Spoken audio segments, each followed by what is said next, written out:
నమస్కారం. ఫోకస్ అనంత న్యూస్ కి స్వాగతం. హెడ్లైన్ చూద్దాం.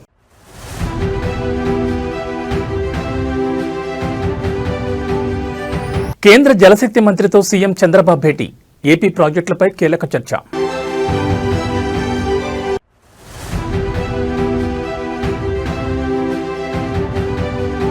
గోదావరి జిల్లాల చిరకాల వాంఛను నెరవేర్చే దిశగా కీలక అడుగు. రేపు పవన్ కళ్యాణ్ చేతుల మీదుగా శంకుస్థాపన.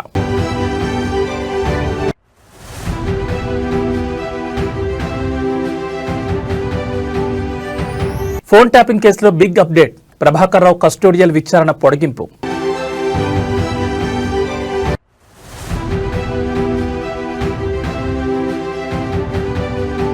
ఢిల్లీని ఉక్కిరిబిక్కిరి చేస్తున్న వాయు కాలుష్యం. ప్రయాణికులకు హెచ్చరికలు జారీ చేసిన ఎయిర్లైన్స్.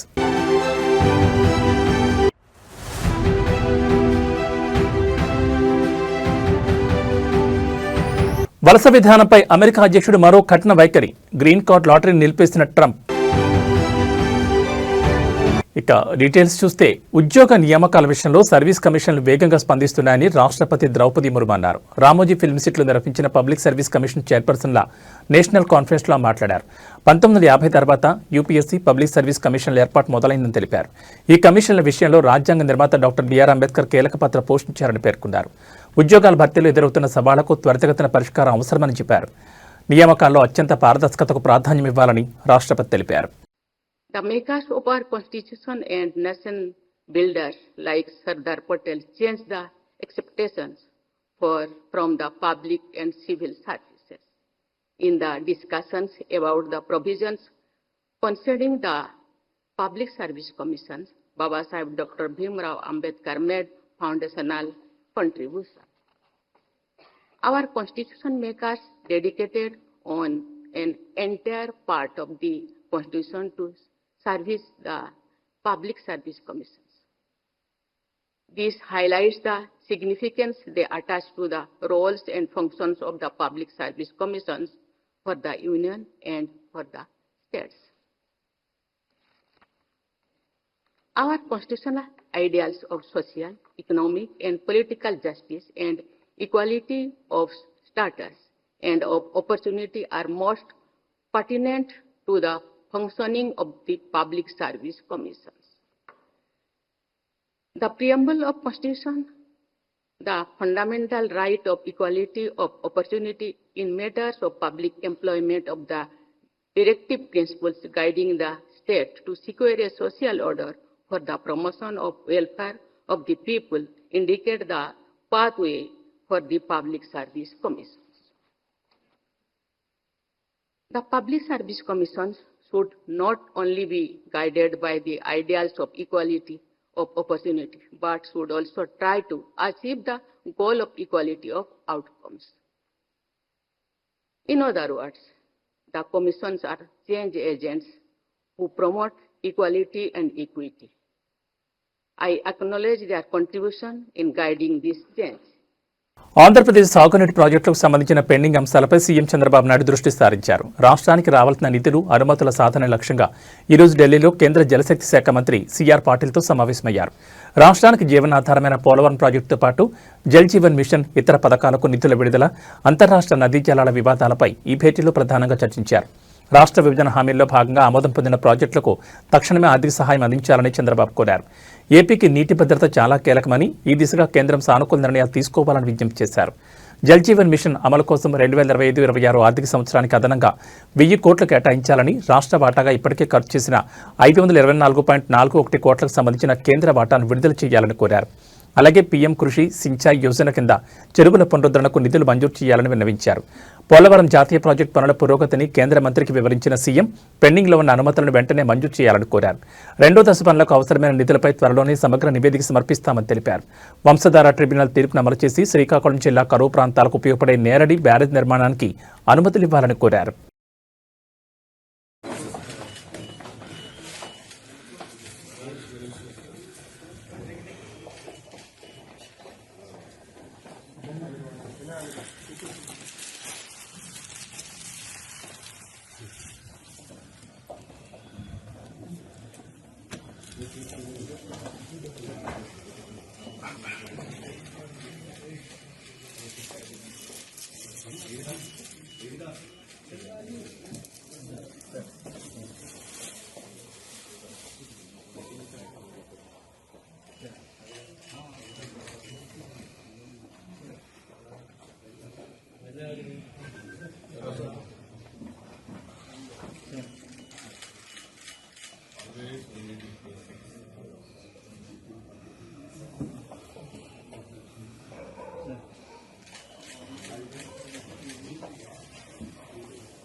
ఉమ్మడి గోదావరి జిల్లాల ప్రజల దశాబ్దాల కలను సాకారం చేసే దిశగా కూటమి ప్రభుత్వం కీలక అడుగు వేస్తోంది. సుమారు 3,050 కోట్ల భారీ వ్యయంతో చేపట్టనున్న గోదావరి వాటర్ గ్రిడ్ ప్రాజెక్టు పనులకు ఉప ముఖ్యమంత్రి పవన్ కళ్యాణ్ రేపు శంకుస్థాపన చేయనున్నారు. పెరవలి వద్ద జాతీయ రహదారి 216 సమీపంలో ఈ కార్యక్రమానికి ఏర్పాట్లు చేస్తున్నారు. ఈ ప్రాజెక్టు ద్వారా 5 జిల్లాల్లోని 67.82 లక్షల మందికి సురక్షితమైన శుద్ధి చేసిన తాగునీటిని అందించనున్నారు. ఈ బృహత్తర పథకంలో భాగంగా ధవళేశ్వరం, బొబ్బర్లంక, వేమగిరి వద్ద గోదావరి జలాలను సేకరించి అత్యాధునిక సాంకేతికతతో శుద్ధి చేస్తారు. మొత్తం 2 దశల్లో ఈ పనులు చేపట్టనున్నారు. తొలి దశలో 1,650 కోట్లతో ఉమ్మడి తూర్పుగోదావరి జిల్లా పరిధిలోని 11 నియోజకవర్గాల్లో 39.64 లక్షల మందికి, రెండో దశలో 1,400 కోట్లతో ఉమ్మడి పశ్చిమ గోదావరి జిల్లా పరిధిలోని 12 నియోజకవర్గాల్లో 28.18 లక్షల మందికి తాగునీటిని అందిస్తారు. జల్ జీవన్ మిషన్ నిధులతో చేపట్టే ఈ ప్రాజెక్టును రాబోయే 2 ఏళ్లలో పూర్తి చేయాలని ప్రభుత్వం లక్ష్యంగా పెట్టుకుంది.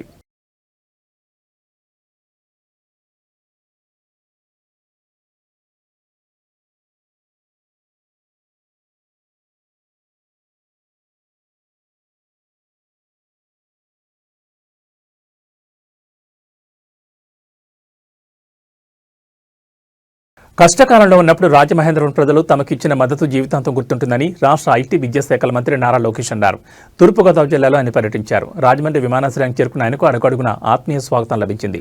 బోరుగుపూడి జంక్షన్ వద్ద రోడా చైర్మన్ బోర్డు వెంకటరమణ చౌదరి ఆధ్వర్యంలో, గాడాల గ్రామంలో లాలాచెరువు జంక్షన్ వద్ద రాజమహేంద్రవరం సిటీ ఎమ్మెల్యే ఆదిరెడ్డి శ్రీనివాస్ ఆధ్వర్యంలో, క్వారీ మార్కెట్ జంక్షన్ వద్ద టీడీపీ నాయకులు, కార్యకర్తలు, ప్రజలు పెద్ద ఎత్తున తరలివచ్చి మంత్రి లోకేష్కు గోదావరి జిల్లాల శైలి ఆత్మీయ స్వాగతం పలికారు. ఈ సందర్భంగా ప్రతిభా కళాశాల వద్ద మంత్రి లోకేష్ విద్యార్థులతో సెల్ఫీలు దిగారు. తద్వారా తాను వారిలో ఒకరినే అనే భావనను విద్యార్థులకు కల్పించారు. ఈ సందర్భాన్ని పురస్కరించుకుని ఎక్స్ వేదికగా భావోద్వేగమైన పోస్ట్ చేశారు మంత్రి లోకేష్. గోదావరి ప్రజలతో తనకున్న అనుబంధాన్ని, వారి పట్ల తనకున్న అభిమానాన్ని పంచుకున్నారు. గోదావరి ఎంత స్వచ్ఛంగా ఉంటుందో తూర్పుగోదావరి జిల్లా ప్రజలు కూడా అంతే స్వచ్ఛంగా ఉంటారన్నారు. వారు చూపించే మమకారం, వెటకారం ఎప్పటికీ మర్చిపోలేదని పేర్కొన్నారు.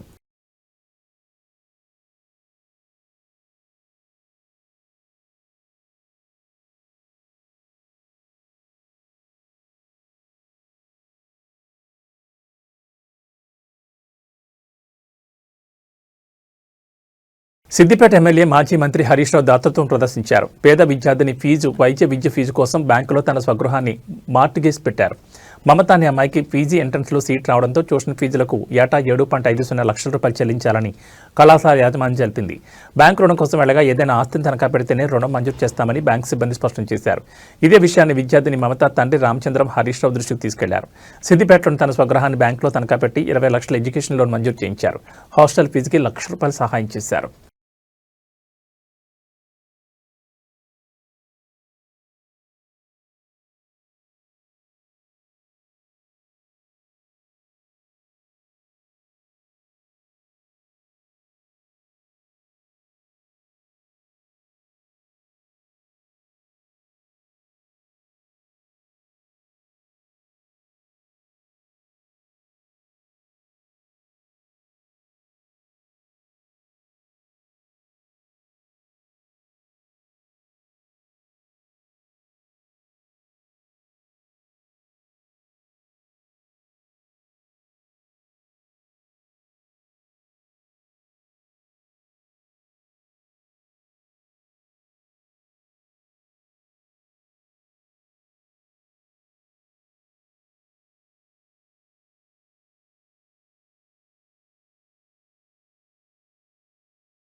రెండు తెలుగు రాష్ట్రాల్లో సంచలనం సృష్టించిన ఫోన్ ట్యాపింగ్ కేసుపై ఇవాళ సుప్రీంకోర్టులో విచారణ కొనసాగుతోంది. ధర్మాసనం ఆదేశాల మేరకు డిసెంబర్ 12న కేసులో ప్రధాన నిందితుడు మాజీ ఎస్ఐబీ చీఫ్ ప్రభాకర్ రావు లొంగిపోయిన విషయం తెలిసిందే. ఈ మేరకు జస్టిస్ జీవీ రాఘనత్న ధర్మాసనానికి సిట్ తరపు న్యాయవాది ప్రభాకర్ రావుకు సంబంధించి వారం రోజుల కస్టోడియల్ రిపోర్ట్ను అందజేశారు. అయితే ఆ రిపోర్టులో చివరిగా నిందితుడి విచారణకు ఏమాత్రం సహకరించడం లేదని, మరోసారి కస్టోడియల్ విచారణ అవసరం ఉందని పేర్కొన్నారు. ఇరుపక్షాల వాదనలు లేవన్న సుప్రీం ధర్మాసనం ఈ నెల 25 వరకు ప్రభాకర్ రావు కస్టోడియల్ విచారణను పొడిగిస్తున్నట్లుగా ప్రకటించింది.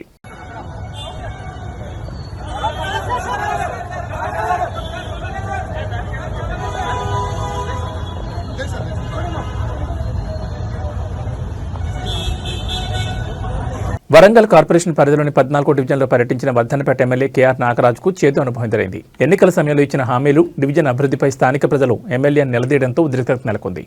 డివిజన్ సమస్యలను పరిశీలించేందుకు వచ్చిన ఎమ్మెల్యేను చూడగానే స్థానికులు ఒక్కసారిగా చుట్టుముట్టారు. తమ ప్రాంతంలో డ్రైనేజ్ వ్యవస్థ అస్తవ్యస్తంగా ఉందని, రోడ్ల మరమ్మతులు జరగడం లేదని ఆగ్రహం వ్యక్తం చేశారు. గెలిచిన తర్వాత ఇప్పుడు కనిపిస్తున్నారా, అభివృద్ధి ఎప్పుడు చేస్తారంటూ ప్రజలు ప్రశ్నల వర్షం కురిపించారు. ప్రజల నుంచి ఊహించని రీతిలో నిరసన వ్యక్తం కావడంతో ఎమ్మెల్యే కేఆర్ నాగరాజుకు ఏం చేయాలో పాల్పలేదు. స్థానికుల నిలదీతకు సరైన సమాధానం చెప్పలేక అక్కడి నుంచి మౌనంగా వెనుదిరిగి వెళ్లిపోయారు. ఈ ఘటన వరంగల్ రాజకీయ వర్గాల్లో చర్చనీయాంశంగా మారింది. అధికార పార్టీ ఎమ్మెల్యేపై ప్రజలు ఇలా బహిరంగంగా తిరగబడ్డంపై రాజకీయ విశ్లేషకులు ఆసక్తిగా చూస్తున్నారు.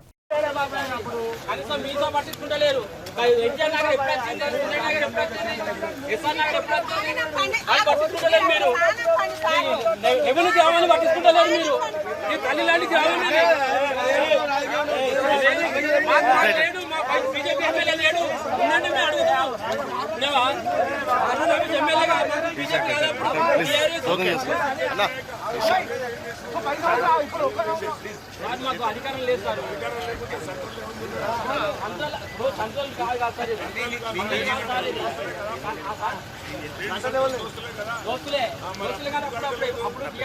ఓకే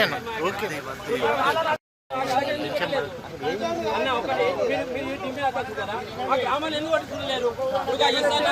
మీ నాయకులు ఉన్నారు కాదన్నా, చెప్పలేరు.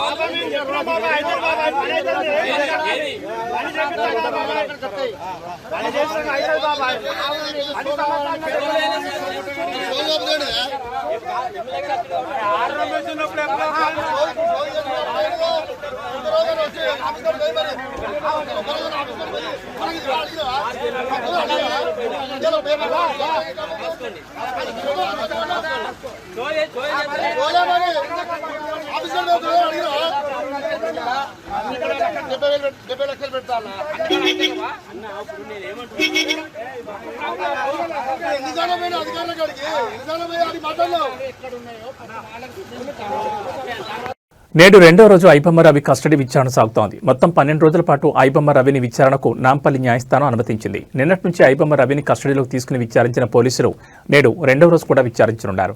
ఐబొమ్మ రవిని సైబర్ క్రైమ్ కార్యాలయంలో పోలీసులు విచారించనున్నారు. పైరసీ సినిమాలతో పాటు విదేశాల్లో ఆయన బ్యాంకు లావాదేవీలు, కరేబియన్ దీవుల్లో కార్యాలయం సిబ్బంది వివరాలతో పాటు విదేశీ నగదును ఏ బ్యాంకుల్లో దాచిపెట్టారన్న దానిపై కూడా నేడు పోలీసులు ఐబొమ్మ రవిని విచారించే అవకాశం ఉంది. దాదాపు 12 కేసులకు పైగానే ఐబొమ్మ రవిపై నమోదైన నేపథ్యంలో ఈసారి కస్టడీలో విచారణ కీలకంగా మారనుంది.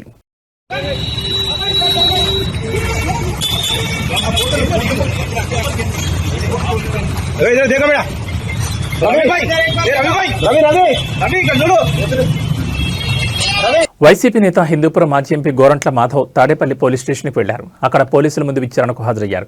ఈ క్రమంలో పోలీసులు మాధవ్ను విచారించారు. అనంతరం సిఆర్పిసి 41A నోటీసుల నుంచి పంపించారు. కేసు విచారణకు సహకరించాలని సూచించారు. అయితే గతంలో మాజీ ఎంపీ గోరంట్ల మాధవ్ తాడేపల్లిలో మంత్రి నారా లోకేష్పై అనుచిత వ్యాఖ్యలు చేశారు. దీనిపై టీడీపీ నేతలు తాడేపల్లి పోలీస్ స్టేషన్లో ఫిర్యాదు చేశారు. వారి ఫిర్యాదు మేరకు పోలీసులు కేసు నమోదు చేశారు. వైసీపీ అధినేత వైఎస్ జగన్ రాప్తాడు పర్యటనలో పోలీసులు తగిన భద్రత కల్పించకపోవడంపై మాధవ్ ఆగ్రహం వ్యక్తం చేశారు. అదే క్రమంలో మంత్రి లోకేష్పై అనుచిత వ్యాఖ్యలు చేయడంతో అతనిపై కేసు నమోదైంది. కృష్ణా జిల్లాకు చెందిన వైసీపీ నేతను గుడివాడ పోలీసులు బెట్టింగ్కు పాల్పడుతున్నారన్న ఆరోపణలపై అరెస్ట్ చేశారు. పోలీసులు తెలిపిన వివరాల ప్రకారం కోనసాని వినోద్ గత కొంతకాలం నుంచి గుడివాడలో బెట్టింగ్ పాల్పడుతున్నట్లు ఆరోపణలున్నాయి. ఈ క్రమంలో గుడివాడ 1 టౌన్ సీఐ కొండపల్లి శ్రీనివాస్ వినోద్ను అదుపులోకి తీసుకున్నారు. అతని వద్ద నుంచి 50,000 నగదుతో పాటు సెల్ ఫోన్ స్వాధీనం చేసుకున్నట్లు పోలీసులు తెలిపారు. కోనసాని వినోద్ మాజీ మంత్రి కొడాలి నానికి అనుచరుడని తెలుస్తోంది.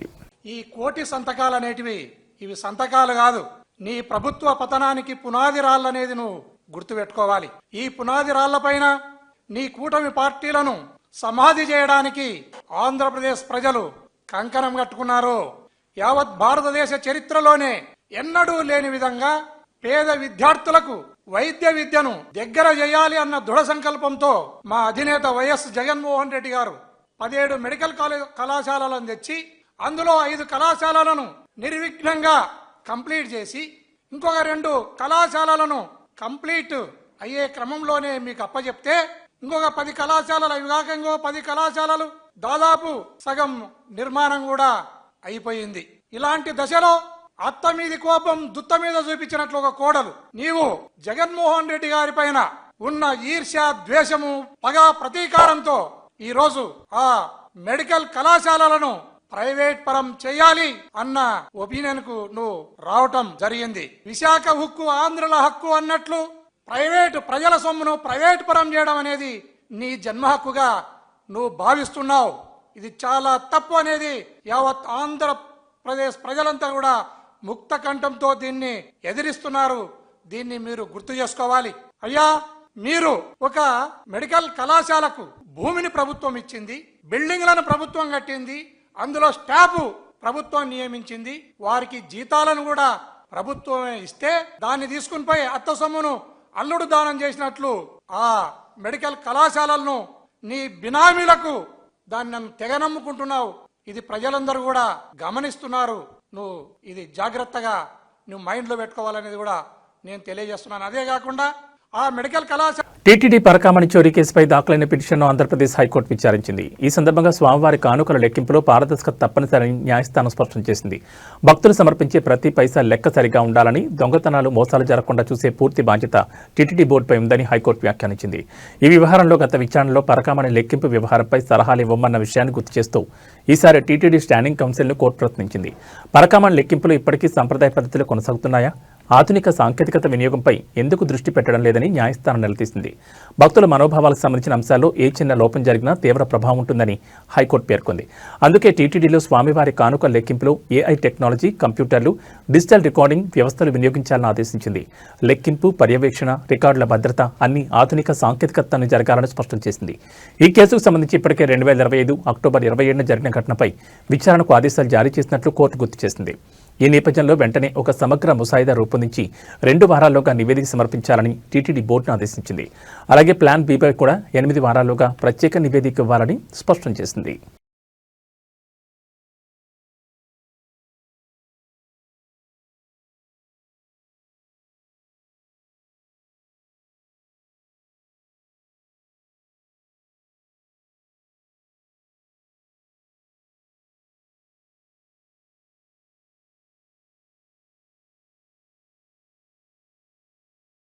పెద్దపల్లి జిల్లా మందని మండలం అడవి సోమన్పల్లిలో మానేరు నదిపై నిర్మించిన చెక్ డ్యాం ధ్వంసానికి కారణం పేల్చివేతనే అనే అనుమానాలు బలపడుతున్నాయి. ఘటనా స్థలంలో శిథిలాలను పరిశీలిస్తే దిగువ కాకుండా ఎగువ భాగం వైపు పడి ఉండడమే ఇందుకు కారణమని తెలుస్తోంది. ఇదే వాదనను ఇంజనీరింగ్ నిపుణులు గట్టిగా వినిపిస్తున్నారు. చెక్ డ్యాం ఎగువ భాగంలో ఇసుక అక్రమ రవాణాకు తెరతీసేందుకు పేల్చివేత కుట్ర పన్నారని స్థానికులు ఆరోపిస్తున్నారు. క్షేత్రస్థాయిలో పరిశీలించిన మందని ఐబీడీఈ రమేష్ బాబు, ఏఏ నిఖిల్ చెక్ డ్యాంను ధ్వంసం చేశారని అభిప్రాయానికి వచ్చారు. ఈ మేరకు పోలీసులకు ఫిర్యాదు చేశారు. గతంలో 12 లక్షల క్యూసెక్ల వరదను తట్టుకుని నిలిచిన చెక్ డ్యాం ఇప్పుడు అతి తక్కువ ప్రవాహం ఉన్నప్పుడు ఎలా కూలిపోతుందని ఫిర్యాదులో అనుమానాలు పేర్కొన్నారు. ఐబీ అధికారులు చెప్తున్నట్లుగా చెక్ డ్యాంలో కనీసం 1,00,000 క్యూసెక్లు కూడా నిలవలేని సమయంలో, ఎగువ నుంచి 1000 క్యూసెక్ల వరద కూడా రాని సమయంలో ఎలా కొట్టుకుపోతుందని, ఇది ఖచ్చితంగా ధ్వంసమేనని బలంగా చెప్పారు. చెక్ డ్యాం ఘటనపై ఇరిగేషన్ అధికారులు ఫిర్యాదు చేస్తే ఎఫ్ఐఆర్ నమోదు చేయడానికి పోలీసులు ముందుగా నిరాకరించినట్లు సమాచారం. ధ్వంసం అనే పదాన్ని తొలగించి నాణ్యతా లోపంతో కూలినట్లుగా ఫిర్యాదు చేస్తే తీసుకుంటామని పోలీసులు మాట్లాడినట్టు తెలిసింది. చెక్ డ్యాంను ధ్వంసం చేశారనడానికి ఉన్న ఆధారాలను ఇరిగేషన్ ఇంజనీరింగ్ అధికారులు పోలీసులకు చూపించి గట్టిగా వాదించడంతో అప్పుడు పోలీసులు కేసు నమోదు చేశారని సమాచారం.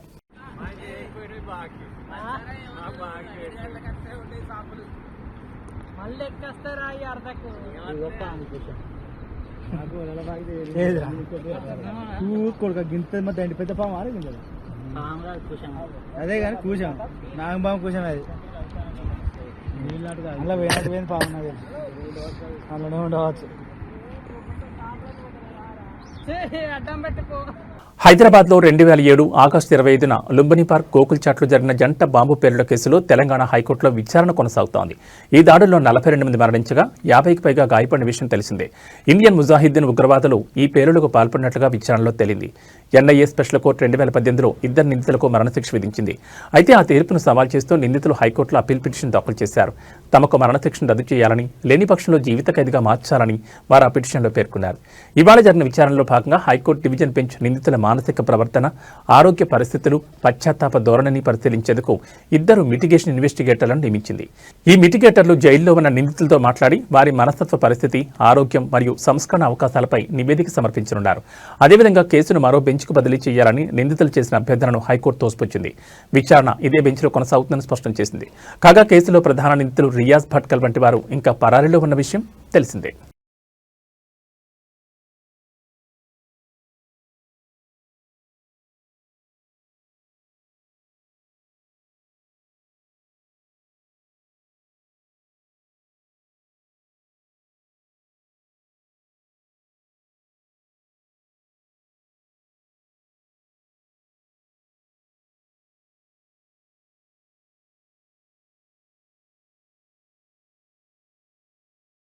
దేశ రాజధాని ఢిల్లీని ఇవాళ దట్టమైన పొగమంచు కమ్మేసింది. దీని కారణంగా దృశ్య స్పష్టత తీవ్రంగా పడిపోవడంతో విమాన రాకపోకలపై తీవ్ర ప్రభావం పడింది. ఢిల్లీ విమానాశ్రయంలో ఒకే రోజు 152 విమానాలు రద్దు చేసినట్లు అధికారులు ప్రకటించారు. రద్దయిన వాటిలో 79 ఇతర గమ్యస్థానాలకు వెళ్లి ఉంటే 73 నగరానికి వచ్చే ఉన్నాయి. ప్రస్తుతం ఢిల్లీ ఎయిర్పోర్ట్ క్యాట్ నిబంధనల కింద పనిచేస్తోంది. దీంతో అనేక విమానాలు ఆలస్యంగా నడుస్తున్నాయి. ప్రయాణికులు తమ విమాన సర్వీసుల సమాచారం కోసం సంబంధిత ఎయిర్లైన్స్ను సంప్రదించాలని ఎయిర్పోర్ట్ అధికారులు ఎక్స్ ద్వారా సూచించారు. ఇండిగో, ఎయిర్ ఇండియా వంటి పలు విమానయాన సంస్థలు కూడా వాతావరణం కారణంగా సర్వీసులకు అంతరాయం కలగొచ్చని ప్రయాణికులకు హెచ్చరికలు జారీ చేశాయి. పొగమంచుతో పాటు వాయు కాలుష్యం కూడా ఢిల్లీని ఉక్కిరిబిక్కిరి చేస్తోంది. గాలి నాణ్యత సూచి 380కి పడిపోయింది. ఢిల్లీ ఎన్సీఆర్ పరిధిలోని నోయిడా, గజియాబాద్లలో దృశ్య స్పష్టత 100 మీటర్ల కంటే తక్కువగా నమోదైంది. దీంతో భారత వాతావరణ శాఖ నగరానికి ఎల్లో అలర్ట్ జారీ చేసింది. ఇదే తరహా పరిస్థితి ఉత్తరప్రదేశ్లోనూ నెలకొంది. అక్కడ కూడా రానున్న 2 రోజులకు పొగమంచు హెచ్చరికలు జారీ చేశారు. రోడ్డు ప్రమాదాలు నివారించేందుకు వాహనాల వేగాన్ని నియంత్రించాలని సీఎం యోగి ఆదిత్యనాథ్ అధికారులను ఆదేశించారు. రేపు కాస్త ఉపశమనం లభించినా అది సోమవారాల్లో మళ్లీ దట్టమైన పొగమంచు ఏర్పడుతుందని ఐఎండీ అంచనా వేస్తోంది.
వలస విధానంపై అమెరికా అధ్యక్షుడు డొనాల్డ్ ట్రంప్ మరో సంచలన నిర్ణయం తీసుకున్నారు. బ్రౌన్ MIT యూనివర్సిటీలో కాల్పులకు పాల్పడిన నిందితుడు లాటరీ వీసా ద్వారానే దేశంలోకి ప్రవేశించాడని తేలడంతో గ్రీన్ కార్డ్ లాటరీ కార్యక్రమం తక్షణమే నిలిపివేస్తున్నట్లు ప్రకటించారు.